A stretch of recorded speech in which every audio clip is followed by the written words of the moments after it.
దుబాయ్లో పోటెత్తుతున్న భారతీయుల సమస్యలు.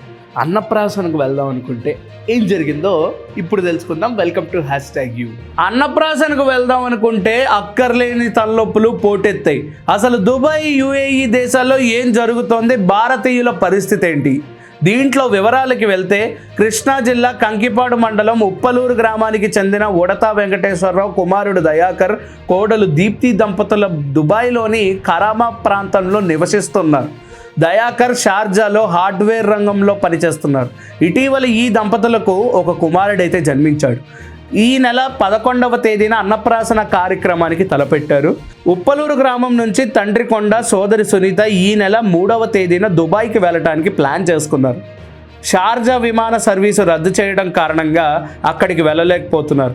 దుబాయ్లోని పేలుళ్లు సంభవిస్తుండటంతో దయాకర్, దీప్తి దంపతులు ఆందోళన చెందుతున్నారు. యుద్ధ మేఘాలతో తమ కొడుకు, కోడలు, మనవడి పరిస్థితి ఏమిటో, ఎలా ఉంటుందో అంటూ తండ్రి కొండ, సోదరి సునీత ఆందోళన చెందుతున్నారు. దయాకర్ తండ్రి కుటుంబ సభ్యులకు ఫోన్ చేసి వాళ్ళ యొక్క యోగక్షేమం గురించి నిరంతరం తెలుసుకుంటూనే ఉన్నారు. తమ గురించి ఆందోళన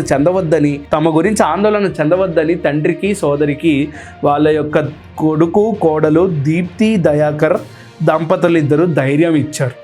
అండ్ దీంతో పాటు అనేక సమస్యలు భారతీయులు పడుతున్నారని కూడా తెలుసు. దీంతో పాటు ఇంటికి మేము తిరిగి వెళ్ళలేమా అంటూ భారతీయుల ఆర్తనార్థాలు అయితే మనకు వినిపిస్తున్నాయి. అందులో ఇంకొక ఎగ్జాంపుల్లో మనం చూసుకున్నట్టయితే న్యూఢిల్లీ మార్చి 1న మేమున్న చోటుకి అత్యంత సమీపంలో బాంబు పేలింది. ఆ దట్టమైన పొగను చూడండి. ఇప్పుడేం చెయ్యాలో మాకు తెలియడం లేదు. భయం వేస్తుంది. ఎవరిని సహాయం అడగాలో కూడా మాకు అర్థం కావట్లేదు. క్షణానికి పరిస్థితి మరింత భయాందోళనగా మారుతోంది. ఇంటికి ఎలా తిరిగి వెళ్ళాలో, మా పరిస్థితి ఏమిటో కూడా మాకు అర్థం కావట్లేదు. ఇరాన్పై ఇజ్రాయెల్, అమెరికా సైనిక చర్యల నేపథ్యంలో విమానాశ్రయం స్తంభించిపోయి దుబాయ్ సహా ఇతర విమానాశ్రయాల్లో చిక్కుకుపోయున్న వారి ఆవేదన ఇది. ఇదిలా ఉంటే భారత్ షెట్లర్ పివి సింధు, కర్ణాటకకు చెందిన జేడీఎస్ ఎమ్మెల్యే ఎస్ఎల్ భోజేగౌడ, బెంగాలీ నటి శుభశ్రీ గంగూలీ వంటి ప్రముఖులతో పాటు విద్యార్థి బృందాలు, పర్యాటకులకు వందలాది మంది భారతీయులు వెవ్వేరెత్తిపోతున్నారు. విమానాశ్రయాల్లో చిక్కుకుపోయి ఉన్నారు. తమ ప్రయాణాలు ఆఖరి నిమిషాల్లో రద్దు కావడంతో వీళ్ళల్లో చాలామంది చేతిలో సరిపడా డబ్బులు లేక ఏం చెయ్యాలి అంటూ తీవ్ర ఆందోళనకి గురై ఉన్నారు. సహాయం కోసం ఎదురు చూస్తున్నారు. ఇదిలా ఉంటే రంజాన్ నేపథ్యంలో ఉమ్రా చేయడానికి భారత్ నుంచి వచ్చిన వేలాది భారతీయులు స్వదేశానికి తిరిగి వెళ్లేందుకు విమానాలు లేక సౌదీలోనే ఉండిపోయారు. దాదాపు 400 మంది తెలుగు కుటుంబాలు విమానాశ్రయం మూసివేతతో అక్కడే ఇరుక్కుపోయారు. వీరి బస చేసేందుకు హోటల్ సమీపాల్లో పేలుడు సంభవించడంలో వీళ్ళు చాలా భయాందోళనకు గురై ఉన్నారు. అండ్ ప్రతి ఒక్క భారతీయులు కూడా మేము బయటికి రావాలి, మేము ఎలాగైనా తిరిగి ఇండియా అండ్ యుఏఈకి వెళ్ళాలి, మమ్మల్ని కాపాడండి అంటూ బెంబేలెత్తిపోతున్నారు. దీని యొక్క సొల్యూషన్ ఏంటి? ఇది World War IIIకి దారి తీస్తోందా, లేకపోతే ఇటువంటి సమస్యల్లోనే భారతీయులు చిక్కుకుపోతున్నారా? అండ్ ఈ విమానాశ్రయం నుంచి వీళ్ళందరూ ఎప్పుడు బయటపడబోతున్నారు? అక్కడ సినీ ప్రముఖులు, ఇక్కడ షెట్లర్ పివి సింధు అండ్ చాలామంది ఎమ్మెల్యేలతో పాటు విద్యార్థి బృందాలు కూడా ఈ యొక్క విమానాశ్రయంలోనే చిక్కుకుపోయి వాళ్ళ యొక్క ఆందోళన వ్యక్తం చేస్తున్నారు. అసలు మేము ఇంకెప్పుడు బయటికి వస్తాం, మేము ఎప్పుడు బయటికి రావాలి, ఈ యొక్క వార్స్ ఎప్పుడు ముగిస్తాయి అంటూ వారి యొక్క పర్సనల్ ఇష్యూస్ని కూడా అందరూ ఫోన్ కాల్స్ ద్వారా భారతీయులకు అందిస్తున్నారు. ఈ యొక్క ఆందోళన చూసి భారతీయులందరూ యుఏఈలో, దుబాయ్లో ఉన్న భారతీయులకు మేము మద్దతు తెలుపుతామంటూ మాట సహాయం అయితే చేస్తున్నారు తప్ప అక్కడ యొక్క సొల్యూషన్ అనేది వీళ్ళు కనుక్కోలేకపోతున్నారు. ఇది ఎంత దూరానికి దారి తీస్తుంది, ఇది ఎంత దూరం వెళ్తుంది అనేది ఇప్పటికీ ప్రశ్నార్థకంగానే మారింది. దీనికోసం మనం ఇంకా వెయిట్ చేయాల్సిందే. ఈ యొక్క వార్స్ ఎంత దూరం తీసుకెళ్తున్నాయి అండ్ యుఏఈ అండ్ దుబాయ్లో ఉన్న భారతీయుల యొక్క పరిస్థితి ఏంటి, వాళ్ళ యొక్క ఆందోళనకి ఎటువంటి సొల్యూషన్, ఎటువంటి ఆన్సర్ దొరకదా లేదా అనేది మనం ఇంకా వేచి చూడాల్సిందే. ఇది ఎంత దూరం వెళ్తుందో మనం ఇంకా వేచి చూడాల్సిందే. దాంతోపాటు మనం చూసిన ఈ యొక్క ఎగ్జాంపుల్స్ ఏవైతే ఉన్నాయో, మేము చెప్పిన ఈ యొక్క ఉదాహరణలు అక్కడ ఉన్న భారతీయుల యొక్క ప్రథమ సమస్యలుగా మనం దీన్ని గుర్తించాలి. అండ్ దీంతోపాటు సొల్యూషన్ ఒకటి బయటికి వస్తే వీళ్ళు ఇండియాకి రావడానికి అనేక మార్గాలు అనేవి కనిపిస్తాయి అంటూ వాళ్ళ యొక్క ఆందోళన వైజ్గా మనకైతే అర్థమవుతుంది.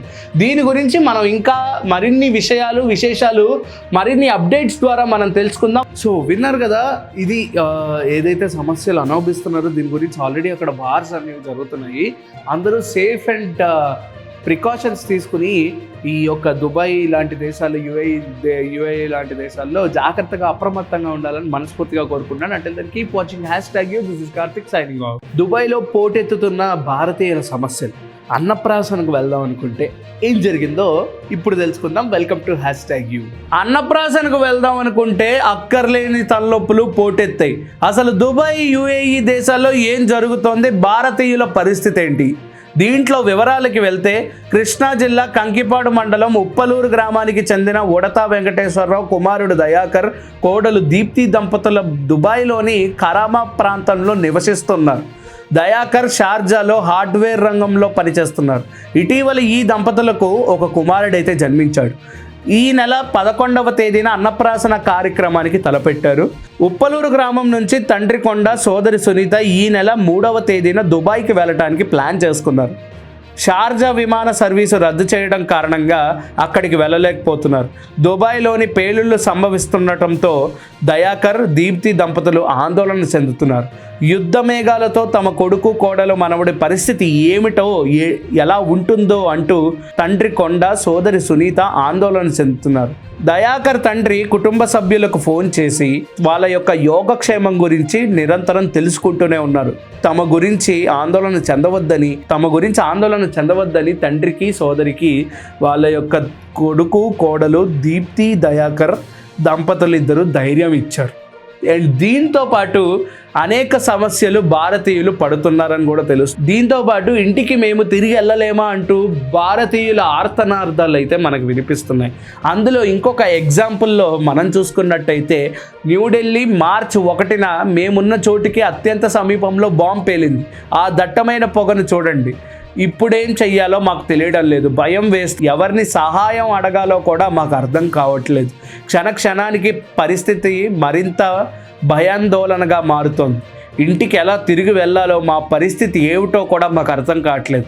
ఇరాన్పై ఇజ్రాయెల్, అమెరికా సైనిక చర్యల నేపథ్యంలో విమానాశ్రయం స్తంభించిపోయి దుబాయ్ సహా ఇతర విమానాశ్రయాల్లో చిక్కుకుపోయున్న వారి ఆవేదన ఇది. ఇదిలా ఉంటే భారత్ షెట్లర్ PV సింధు, కర్ణాటకకు చెందిన JDS ఎమ్మెల్యే SL భోజేగౌడ, బెంగాలీ నటి శుభశ్రీ గంగూలీ వంటి ప్రముఖులతో పాటు విద్యార్థి బృందాలు, పర్యాటకులకు వందలాది మంది భారతీయులు వెవ్వేరెత్తిపోతున్నారు. విమానాశ్రయాల్లో చిక్కుకుపోయి ఉన్నారు. తమ ప్రయాణాలు ఆఖరి నిమిషాల్లో రద్దు కావడంతో వీళ్ళల్లో చాలామంది చేతిలో సరిపడా డబ్బులు లేక ఏం చెయ్యాలి అంటూ తీవ్ర ఆందోళనకి గురై ఉన్నారు. సహాయం కోసం ఎదురు చూస్తున్నారు. ఇదిలా ఉంటే రంజాన్ నేపథ్యంలో ఉమ్రా చేయడానికి భారత్ నుంచి వచ్చిన వేలాది భారతీయులు స్వదేశానికి తిరిగి వెళ్లేందుకు విమానాలు లేక సౌదీలోనే ఉండిపోయారు. దాదాపు 400 మంది తెలుగు కుటుంబాలు విమానాశ్రయం మూసివేతతో అక్కడే ఇరుక్కుపోయారు. వీరి బస చేసేందుకు హోటల్ సమీపాల్లో పేలుడు సంభవించడంలో వీళ్ళు చాలా భయాందోళనకు గురై ఉన్నారు. అండ్ ప్రతి ఒక్క భారతీయులు కూడా మేము బయటికి రావాలి, మేము ఎలాగైనా తిరిగి ఇండియా అండ్ యుఏఈకి వెళ్ళాలి, మమ్మల్ని కాపాడండి అంటూ బెంబేలెత్తిపోతున్నారు. దీని యొక్క సొల్యూషన్ ఏంటి? ఇది World War IIIకి దారి తీస్తోందా, లేకపోతే ఇటువంటి సమస్యల్లోనే భారతీయులు చిక్కుకుపోతున్నారా? అండ్ ఈ విమానాశ్రయం నుంచి వీళ్ళందరూ ఎప్పుడు బయటపడబోతున్నారు? అక్కడ సినీ ప్రముఖులు, ఇక్కడ షెట్లర్, PV సింధు అండ్ చాలామంది ఎమ్మెల్యేలతో పాటు విద్యార్థి బృందాలు కూడా ఈ యొక్క విమానాశ్రయంలోనే చిక్కుకుపోయి వాళ్ళ యొక్క ఆందోళన వ్యక్తం చేస్తున్నారు. అసలు మేము ఇంకెప్పుడు బయటికి వస్తాం, మేము ఎప్పుడు బయటికి రావాలి, ఈ యొక్క వార్స్ ఎప్పుడు ముగిస్తాయి అంటూ వారి యొక్క పర్సనల్ ఇష్యూస్ని కూడా అందరూ ఫోన్ కాల్స్ ద్వారా భారతీయులకు అందిస్తున్నారు. ఈ యొక్క ఆందోళన చూసి భారతీయులందరూ యుఏఈలో, దుబాయ్లో ఉన్న భారతీయులకు మేము మద్దతు తెలుపుతామంటూ మాట సహాయం అయితే చేస్తున్నారు తప్ప అక్కడ యొక్క సొల్యూషన్ అనేది వీళ్ళు కనుక్కోలేకపోతున్నారు. ఇది ఎంత దూరానికి దారి తీస్తుంది, ఇది ఎంత దూరం వెళ్తుంది అనేది ఇప్పటికీ ప్రశ్నార్థకంగానే మారింది. దీనికోసం మనం ఇంకా వెయిట్ చేయాల్సిందే. ఈ యొక్క వార్స్ ఎంత దూరం తీసుకెళ్తున్నాయి అండ్ యూఏఈ అండ్ దుబాయ్లో ఉన్న భారతీయుల యొక్క పరిస్థితి ఏంటి, వాళ్ళ యొక్క ఆందోళనకి ఎటువంటి సొల్యూషన్, ఎటువంటి ఆన్సర్ దొరకదా లేదా అనేది మనం ఇంకా వేచి చూడాల్సిందే. ఇది ఎంత దూరం వెళ్తుందో మనం ఇంకా వేచి చూడాల్సిందే. దాంతోపాటు మనం చూసిన ఈ యొక్క ఎగ్జాంపుల్స్ ఏవైతే ఉన్నాయో, మేము చెప్పిన ఈ యొక్క ఉదాహరణలు అక్కడ ఉన్న భారతీయుల యొక్క ప్రథమ సమస్యలుగా మనం దీన్ని గుర్తించాలి. అండ్ దీంతోపాటు సొల్యూషన్ ఒకటి బయటికి వస్తే వీళ్ళు ఇండియాకి రావడానికి అనేక మార్గాలు అనేవి కనిపిస్తాయి అంటూ వాళ్ళ యొక్క ఆందోళన వైజ్గా మనకైతే అర్థమవుతుంది. దీని గురించి మనం ఇంకా మరిన్ని విశేషాలు మరిన్ని అప్డేట్స్ ద్వారా మనం తెలుసుకుందాం. సో విన్నారు కదా, ఇది ఏదైతే సమస్యలు అనుభవిస్తున్నారో దీని గురించి ఆల్రెడీ అక్కడ వార్స్ అనేవి జరుగుతున్నాయి. అందరూ సేఫ్ అండ్ ప్రికాషన్స్ తీసుకుని ఈ యొక్క దుబాయ్ లాంటి దేశాలు, యుఏఈ లాంటి దేశాల్లో జాగ్రత్తగా అప్రమత్తంగా ఉండాలని మనస్ఫూర్తిగా కోరుకుంటున్నాను. అంటే keep watching #you. This is Karthik signing off.